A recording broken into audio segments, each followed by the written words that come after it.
Hello and welcome to Leagues Behind, the official vodcast of the AGL that looks backwards at past league tournament offerings and examines them in the cold light of 3 years in the future, seeing what mechanics worked and seeing what mechanics didn't, discussing how they could be fixed or improved, or if we got it right the first time. I'm Christopher York, your host and the tournament organizer of the AGL. And with me today, once again, my very special guest, Johnny Mariani, one of the original League Committee members and a participant on the design of Bro League, which we're going to be discussing today, or the Brothers War. Welcome, Johnny. Hey Chris, thanks for having me. Yeah, well, I got to keep you busy in retirement after the LC. I'm sure you need things to keep you occupied in your early retirement. Hey, Yeah, still have lots of thoughts on league design, so it's nice to exercise them here. yeah, absolutely. And you're still running side events here and there, right? As far as I know. Yeah, working on the next one for the last week and looking forward to it. Anything you want to plug? There'll be Fantasy Magic Ball Season 2 Nice. starting sometime around when Spider-Man comes out. I've I figure Spider-Man is going to last like 3 drafts. It'll be interesting for about 3 drafts, so I'll there's make sure a that's something ready to there's a lot go. of negativity around that set. I'm not sure that all of it's warranted. But I've heard largely negative rumblings, but I'm willing to give it a shot. I mean, I've been a doubting Nelly in the past about WotC and its abilities to design sets, but they've usually come through with something at least playable. And I think that we can probably put a little bit of English on the ball. We can put a little spin on it in the AGL to make it shine. Here's hoping. Yeah, for sure. Something I've been sort of kicking around too, and this is something I've been sort of informally canvassing support for. Curious to hear your take on. I'm just going to drop it on you here live. The Leagues Behind, a possible Leagues Ahead. I'm thinking of like getting the band back together and just having like old school retired LC members kind of work together on a brew in the background. And again, using the modern technologies that we have for making these tournaments come to life, I'm sure that there were lots of concepts that people had that were kind of frustrated by either the lack of development in our community or the lack of development in the tools that we had available to actually build the kinds of tournaments that people wanted to see. So I don't know. What do you think about that as a concept? Yeah, it sounds like a fun idea. We saw with Playground League, it's cool to have a couple different brains involved, come up with maybe some more out of the box ideas, um, and even to give the regular league committee a bit of a rest, give them a little break because it can be taxing to come up with league after league after league. Good idea after good idea after good idea uh, Yeah. is a lot of work. And yeah, getting some of the old heads in with some new tools at their disposal sounds great. There are all kinds of ideas that just like that'd be great if we could somehow do it. Which now, yeah, a lot more tools available, and just like with Edge of Eternities, um, seeing like the map. I know having a league with a map Finally. element. That was something that, you wanted for such a long time, and trying to figure out how do we incorporate this. And yeah, finally there we got it, and it's for the right set, for the right setting, exploring space. That's like the perfect time to make that happen. What's your take on Uh, the execution? yeah, I mean the map's super cool. It's really fascinating to see all the little ships going out and the little patterns that get created and what space is left behind and who's staying back and just sweeping the center and um, yeah, I think it's just like the right idea for the right league, Yeah, for sure. in a way, it's a bit like it's a physical representation of the history of the tournament. It's a bit sculptural in that regard, but there's agential opportunities to keep developing those patterns and to strategize about how to cut people off. I'm happy with it, and again, hats off to Steve for finally making it work. And as a little sort of wrap up to our introductory conversational bit, there is some rumbling that we're going to expand the league committee. I've pitched something like a great designer search style contest where maybe That's so fun. each current member of the LC will have like an understudy, and then they might sort of put them through their paces and get them to compete through various design contests and have the community sort of vote on which tournament ideas they like the most, and that kind of thing. Watch this space. Yeah, yeah. When Mark Rosewater used to run the Great Designer Search, that was like really interesting times, and like just to like follow along with it, read those articles every week. Really got a kick out of that. Yeah, and a lot of those people, ended up working at Wizards, and their ideas were Exactly. consistently employed. They became influential on the game through time. A lot of them did, anyway. All right, but now to get to the main topic of why we're here, which is the Brothers War League. I'm going to set the stage for you. This is the last tournament of 2022. There were 96 players, so leagues were roughly, one third the size they are now, current day. Still big for that time, right? We felt pretty good running at around 100 players in 2022. The eventual winner of the tournament was Daniel G. And I'm going to just highlight the mechanics before we get started. It's pretty simple, and then we can begin to sort of analyze and discuss them. So there really are only two sort of variations on the classic league formula, which is like when you lose, open a pack and keep opening until you open your 11th and lose, or you keep playing until the end and you manage somehow to top 8 and get in the mega draft. However, here, your choice of comeback pack, and it's still called punishment packs in the parlance of those times. Whenever you lost a match, you got two packs that were auto-generated for you. One was a so-called Urza pack, which was a Brothers War comeback pack, or a Mishra pack, which was one randomly generated historic legal pack. And you had both the options just laid out in front of you. And then you choose one of those two packs and add it to your league pool and discard the other, essentially.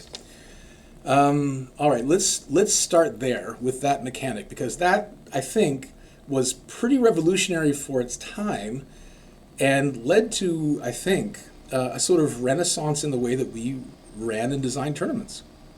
Can you speak to how this mechanic was created, who came up with it, if you can recall, and how it was received? So I'm pretty sure it was Caleb's idea, and Yeah, I think it was his so big thing, yeah. there's I think a couple of things here. So there's a set is about Urza versus Mishra, Right. and trying to figure out like how do we make these two sides, and then uh, there's also in the set like we're going back in time. There's like an archaeology theme to it, and the historic legal packs kind of represent that. We're Yeah. digging back in all of what we have available to us, going back in the history of Arena There's and an putting some packs there's an artifact back to the bonus sheet present too, time. right? Yeah. Yeah, and that's part of that theme of digging through the past. And then Caleb's, I believe his favorite magic card is Fact or Fiction, and I know he spent some time trying to figure out how to make a Fact or Fiction league. Mm. Fact or Fiction is the card where you reveal the top 5 cards of your library. Your opponent separates them into 2 piles. You choose a pile, add that to your hand, discard the other pile. Now, having your opponent split piles doesn't really work in League because of, I don't know, incentives and gamesmanship and king making and all that. Yeah. The But classic problems. this mechanic we see, but in here we see you get 2 piles put in front of you, evaluate them, pick one, and put that in your pool, discard the other. So it's the second half of Fact or Fiction in a way. Yeah, that's right. And Without so your opponent sort of front loading it for you, right? yeah, you just choose out of the 2 piles provided to you. So it's a cool mechanic. Definitely, this required some new tech to develop, which Sawyer took care of, and I guess he harnessed the AGL bot or the LFM bot to, I don't know, do some back end stuff that I believe ended up being way more trouble than expected. Well, it was which new is probably technology. true of yeah, it's probably true of a lot of you know implementations. Someone says, "Yeah, I can do that," and then who knows how many hours they spend behind the scenes. So we're in debt to Sawyer for all the time he invested in figuring it out, figuring out how Absolutely. to let us have fun Absolutely. with this. Um, yeah, and the other thing about this Oh, mechanic is, just incidentally, uh, congratulations to Sawyer for his recent win of our biggest oh, league ever. Huge, huge. He won the yeah, Final yeah, Fantasy League just uh, this last week. So, good job, Sawyer. three-time champion, and yeah, congrats Sawyer. And so yeah, the other thing that's going on here, which we've talked about before, I've probably sound like a broken record. The best part about League is it makes losing fun. Like our basic Right. punishment pack mechanic Yeah. means winner has fun because they won a match of Magic. Loser has fun because they got to open a pack and it's exciting and what do they add to their pool. And this is that turned way up. Yeah. You don't Whoa. just open one pack, you open two packs. Like, hey, that's a lot more exciting. And then you have this interesting decision to make. Yeah. Of thinking what's the best here for me. Um, so it even gets rid of a lot of the disappointment around opening a dud pack. Right. Uh, Yeah. So here's a couple things, right? I think at this point we're still relatively new online, right? So this is just our second year of online tournaments. We're still thinking in terms, I think, largely of physical tournaments. And in physical tournaments, it would be undesirable, not impossible, but undesirable to get people to open up two punishment packs on every loss and then not use one of them, right? People, it would be too expensive, right? So yeah, here's our first chance where we're sort of freed from the real, so to speak, right? The material constraints. We're starting to move away from those, and that's a trend I think that we're going to see continue as we sort of move through the years in leagues behind. We're going to see like we're taking bigger and more daring steps into the possibilities that the online play space kind of opens to us.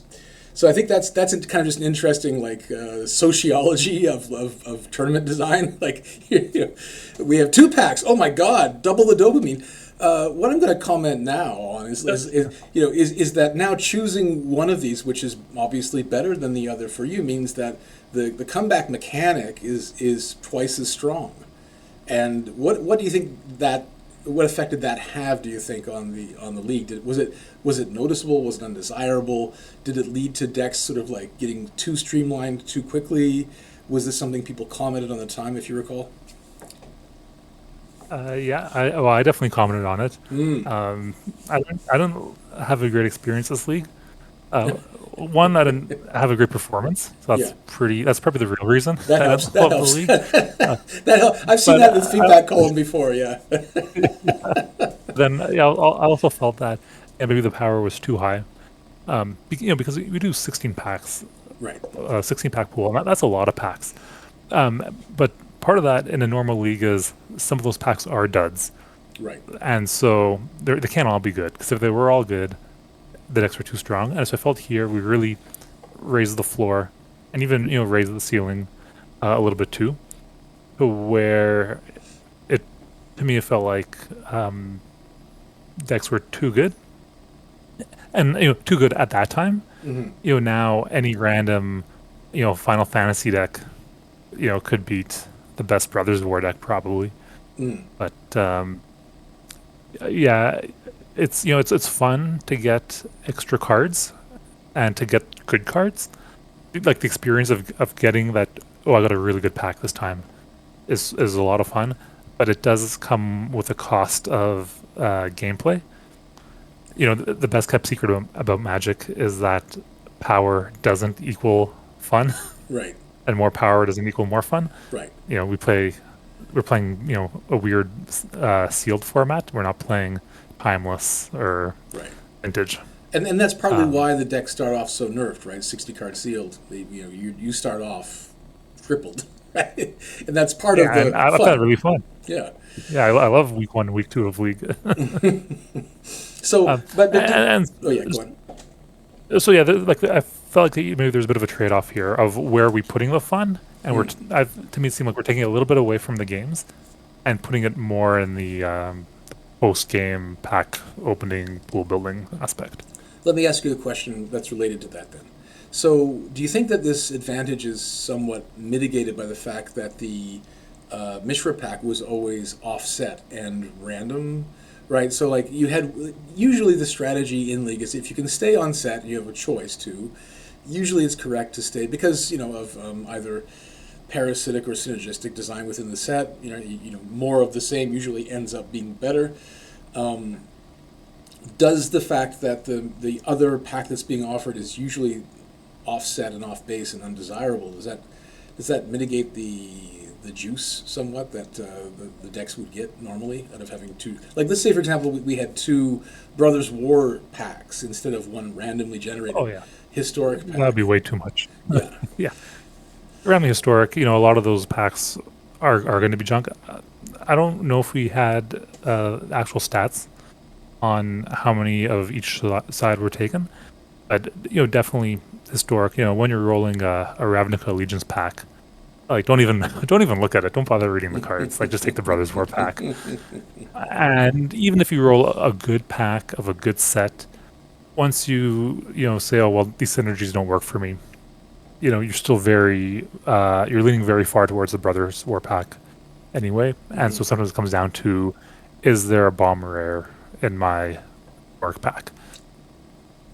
So yeah, and actually, like having historic is a good way to get other sets mixed in, which some of us like, but it's also controlled, right? I think realistically, if there's one third of the punishment packs end up being historic, I think that's probably around where it's going to be. It's not going to be more than 40%. Right.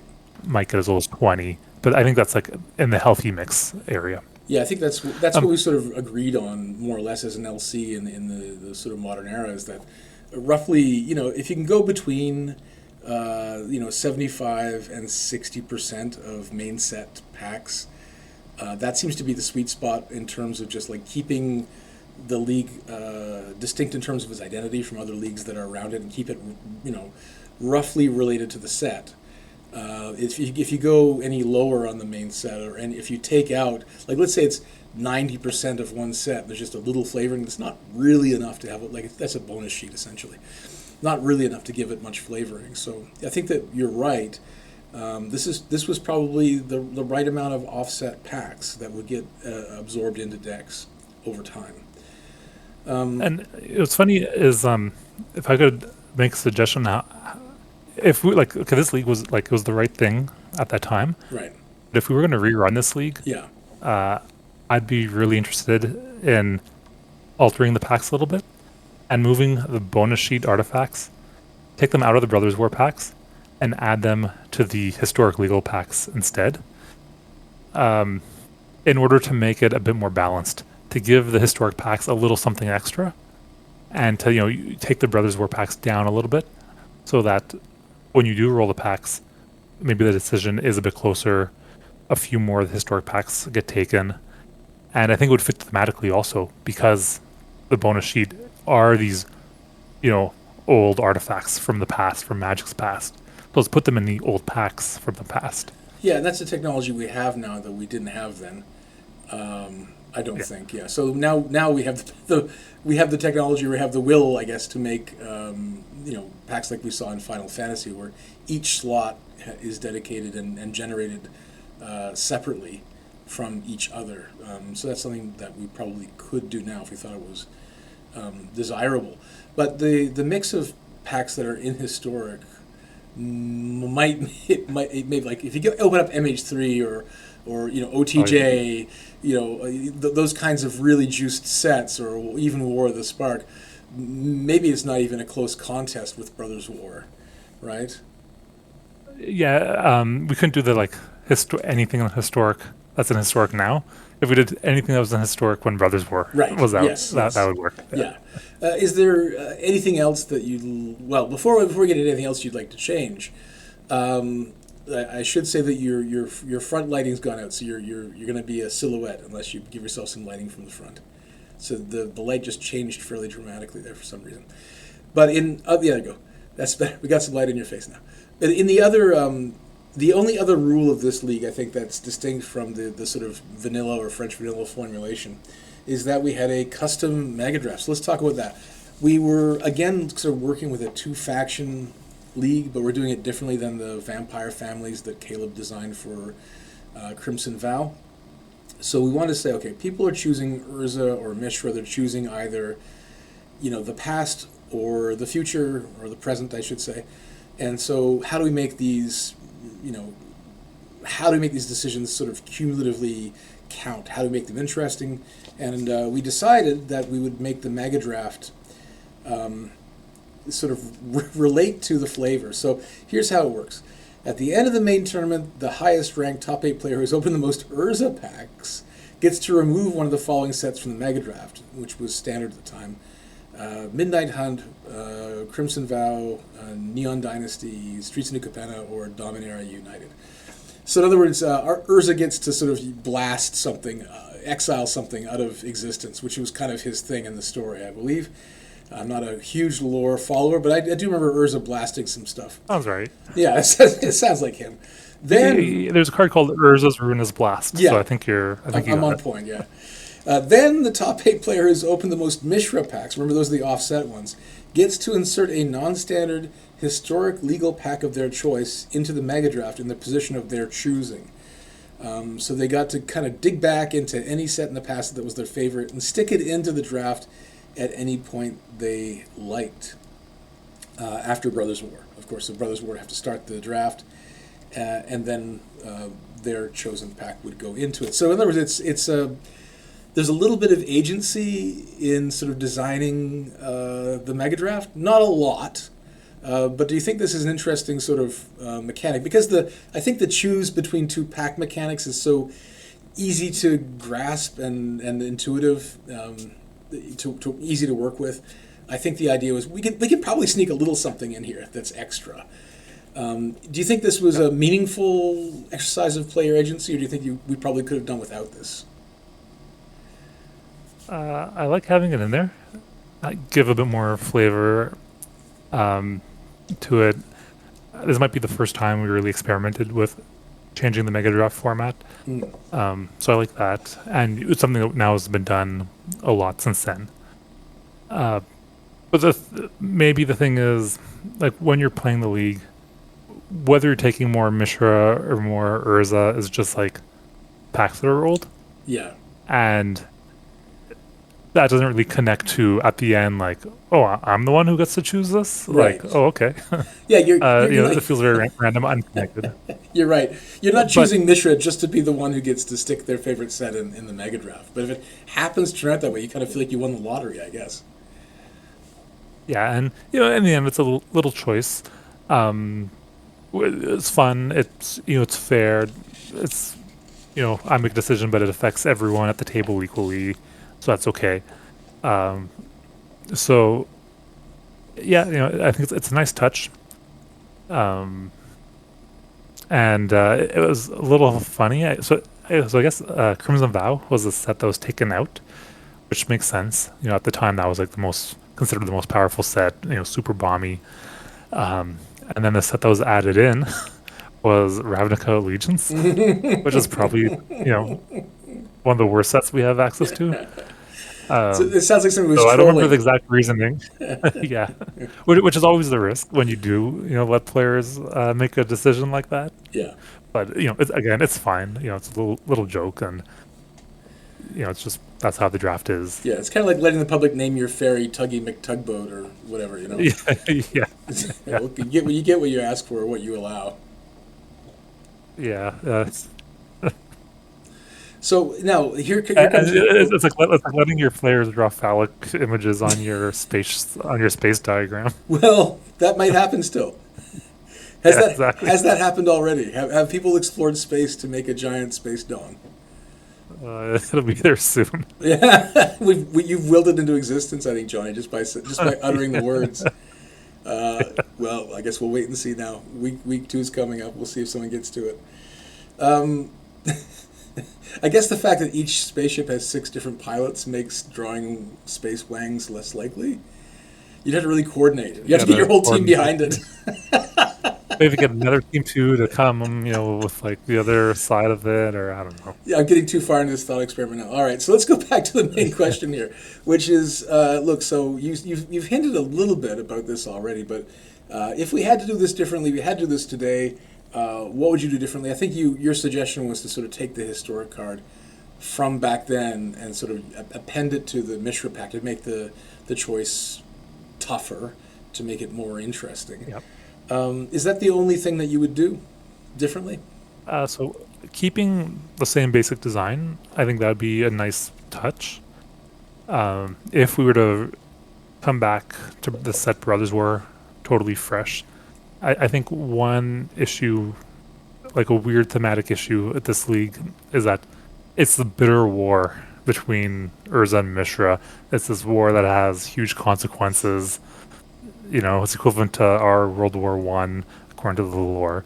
Um, and then here we are, the league players, switching sides every every match we play, Right, depending who's offering us something, like like a bunch of mercenaries. Um, right, and so it, there's a pretty big thematic disconnect there. right. And I don't know if anyone mentioned that or noticed that at the time when we did that league, but I think since then, the themes of the settings have been much more integral to the league designs. Mhm. Um, A lot more top-down design. you know, yeah, exactly. Yeah, this was a bit more of almost like a bottom up design. Right. I want to make a fact or And fiction league. And so how do we tie this into Brothers War? Right. But of yeah, course, the way that it's themed is like either you're mercenaries or it's just like a shopping trip, right? And I'm comparing two brands of yeah, socks. Well, this one looks better to me. It's on sale, right? So yeah, I can see how like that might feel a little lackluster, and it might lack a little bit of the resonance of an interplanar cross-temporal conflict. exactly. So I think if the set were to come out today, would probably see something where it's like the league is split. One half of the league is Team Urza, one half is Team Mishra. When you play a match, you can only play against the opposite team. Whichever team wins more in a week gets some reward. Something like that, I think would uh, would be a bit more fitting. There's a good chance we discussed ideas like that also when we came up with the league, but we had this other idea which was still a good league, but maybe wouldn't be what we would come up with today.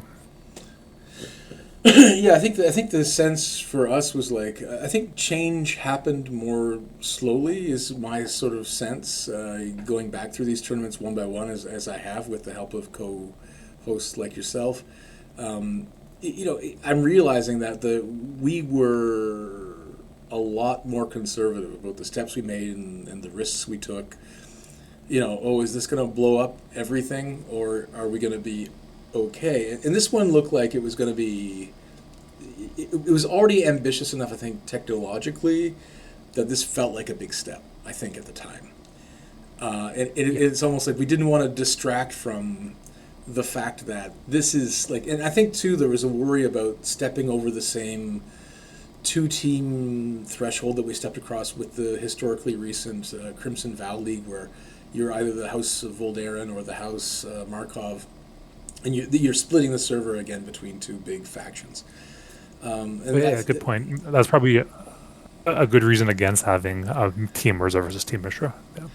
yeah. So I think that was probably still in the air at the time, and it probably led to this being more of a cosmetic theme or consideration than an actual like crunchy mechanical faction tournament.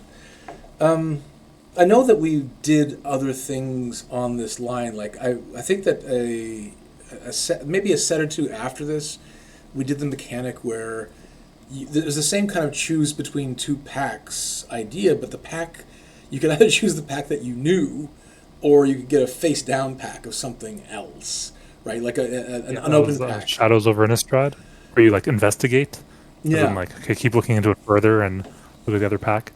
And I think there was a third league that was in a similar space, and when we did this one, it's like it's new and it's novel, cool. Then do the second one, okay, here's a twist, and then the third time, and I don't even remember what the third time was, but there was a third time, and then it's like, okay, that's enough of that. Yeah, Yeah, I think that's and kind so of that's where we're at now with it. Until somebody um, comes up with a great new idea for how to revolutionize this mechanic. I mean, I think it's still good enough. It was good enough to be used, deciduously, let's say, and I think probably still could be with another kind of finesse. But I guess you could say those three tournaments were a bit like our block. Choose a pack block. yeah, yeah, our theme for the year. But again, it's also so much of the big constraint is what we can do with our systems and our tools. And so, like, here's a tool that's developed, and okay, it's easy to run it back with a twist. It's a lot harder to come up with something totally new. It's a lot harder to come up with a map of space that you're navigating. And so, it's kind of working within our means. Mm-hmm. Yeah, yeah. You think about like, And going back, uh, go on. like you said recently, we've got more ambitious, but also that's because we've been allowed to, uh, because of because of Steve, uh, how strong he is and how incredible he is, and how he's able to just take an idea and say, yeah, sure, and he'll make it amazing. Yeah, I remember there was a lot of like, this would be cool, but who's gonna do it? Talk, in the LC when some of the more ambitious concepts came up, and it was like, well, I can, and well, you can. And in this case, Sawyer could, and so we were like, wow, Sawyer can. We can do this. But yeah, so I do think that again, maybe that's just an accretion of talent over time, and we have so much talent now in so many different fields. Like if I look at the current tournament, right, that we're running now, right, which is the Edge of Eternities League. I'm really impressed by the quality, even of like the community submitted flavor snippets for when a planet's discovered.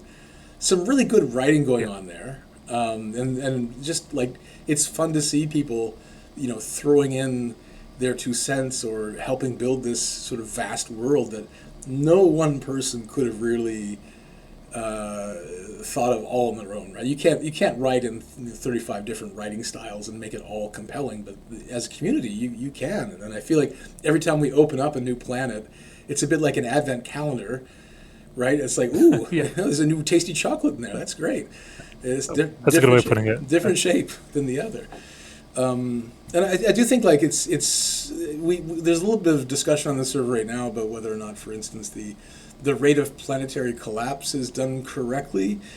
I think that's interesting, but I think like now we're at the point where uh, we have to create tournaments that have puzzles that don't have obvious solutions, Yeah, right? which this does have because you don't know when something's gonna be collapsed. You don't know when a new planet's gonna be discovered. You don't know what's gonna be available next week, which I think is really interesting. Um, it creates a good challenge. You have to think about the sets and the packs differently than usual. Mm. I think that's well done. Um, yeah, But with Brothers War, right? So for instance, like the really the only choice is, do you open X or Y pack, right? Which again, revolutionary for its time. Where's like again, you might think, okay, where's the moment where you get to engage with the community, or where's the sort of like incomplete information? I guess that maybe the point of social contact in this tournament could have been like canvassing your friends, like, well, what do you think I should take, right? And I'm sure yeah, there were lots of that moments like happened. that. Yeah, yeah, that happened for sure here, which is a point of discussion, which is nice. Especially this was right after Set Wars, and so I know within Mount Rushmore, sometimes that would be, hey guys, I opened these two packs. What do you think? And to kind of keep some momentum from that. Uh, but for sure, definitely wasn't the most social league. Mm-hmm. One thing about that decision of which pack do I open, uh, I wouldn't mind if something like that had a bit more mystery, or a bit more question to it. Because when the two packs are open, it's face up. You know what you're getting. Mm. I do kind of like let's say Shadows over Innistrad, where you got one pack and you decide, do I want to keep this or do I want to re-roll it and get something else? Hmm. Because I like the push your luck. I like that it's not certain. It uh, that's something I appreciate a little more. That's not fact or fiction though. Well, I mean, That's a different card where you have a face up pile and a face down pile. what about something like this? Like, But, here's a possible new mechanic that maybe plays in the Brothers War space, but it allows some of that hidden information stuff to sort of creep in. What if you had a choice between two packs, but only say the rare and two uncommons are exposed of each pack, right? That way, like but you get to see both after you made the choice. So there's always the opportunity to kick yourself after, seeing the rest of the pack. So that's like incomplete. You're judging on an incomplete data set, but the data points are important enough that they strongly inform the choice. Would that be something that would be interesting to play around with? yeah, I think that's really tough. I think some players might enjoy that more, but I think more players would enjoy that least. Yeah. Would enjoy it less. Although it helps because then it does that also lowers the power a little bit because you're gonna have players make the wrong choice. Hmm. Uh, so And there are advantages to it. yeah, but I can see I how it might be think frustrating overall it can be from the less users. satisfying. Yeah, I think so. People Yeah. probably be frustrated. And here's the thing. Here's a sort of more general, Well, tournament design topic I want to come back to you on. So like, here's an opportunity for a feel bad moment. I'm showing you half a pack. You choose that pack based on the half pack you see. When both are revealed, you realize you made the wrong choice. There's a kick yourself moment. There's like a baked in feel bad moment there.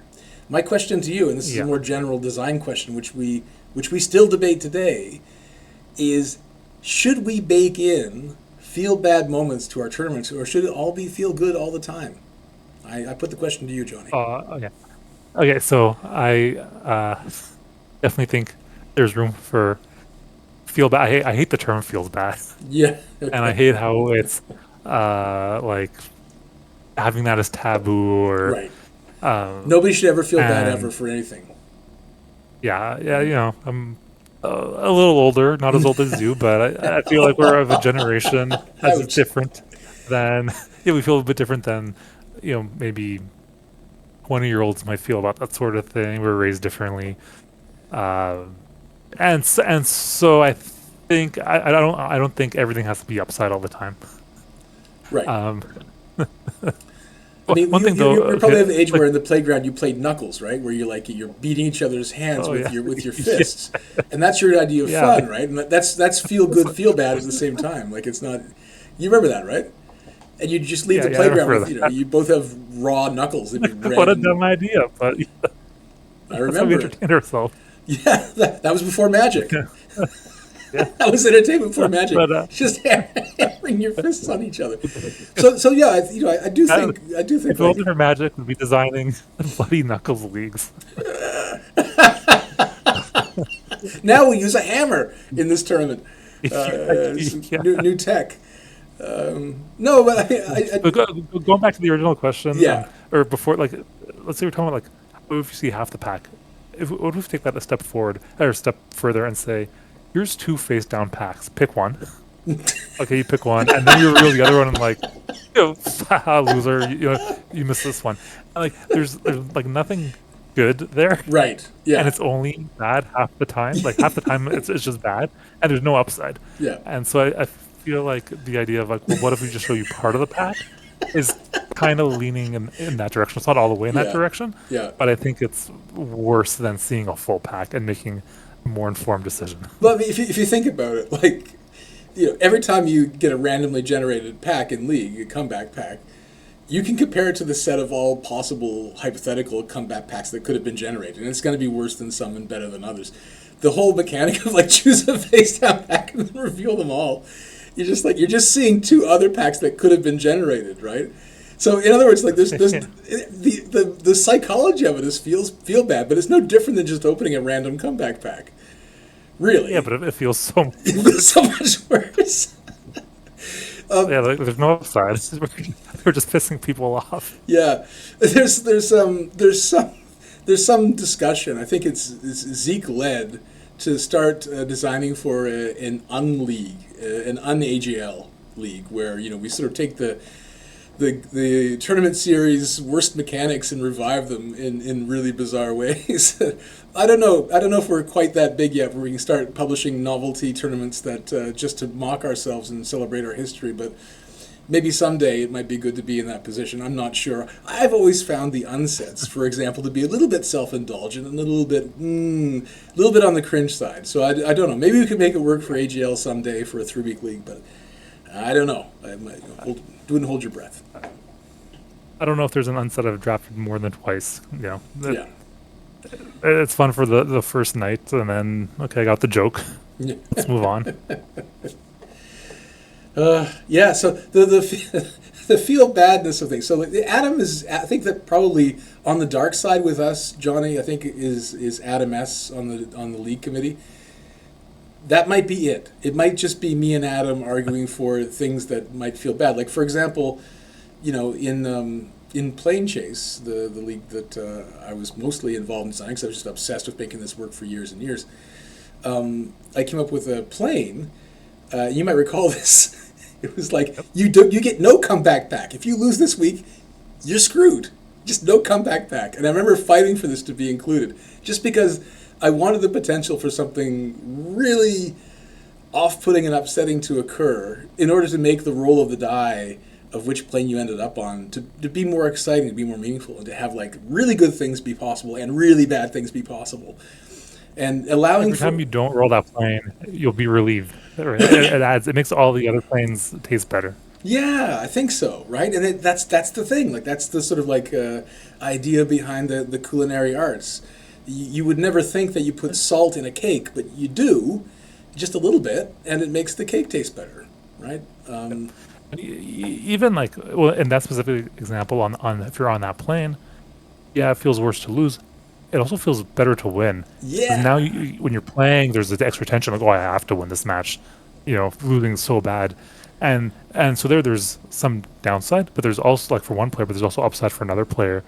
And it just shifts the fun a bit, shifts the focus a little bit, in a good way. Gives some variety to the league experience. I think too, like it shows how important that backbone league mechanic of the comeback pack is when you're playing without a net anymore, right? There's no net. If you fall, you fall. Nothing's going to catch you. I think this.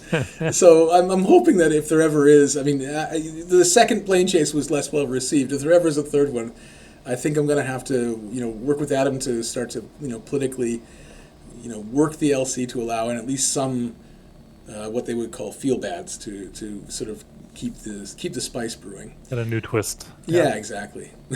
If Plane Chase 3, this time everything's awful. You're gonna have a horrible time. Yeah. Really get the people excited. Well, John, it's been good talking with you about the Brothers War. Do you have any final thoughts on the set, the tournament, the mechanic, or anything else that you wanted to add in? Yeah, I just have one other note. It won't take too long. One piece of feedback about this league was that, like, in the rules it's written, you get a Brothers War pack or you get a random historic pack. Using our, exclamation point historic command. Yeah. And which includes all sets, including Brothers War. And so it meant that sometimes people did get a choice of 2 Brothers War packs.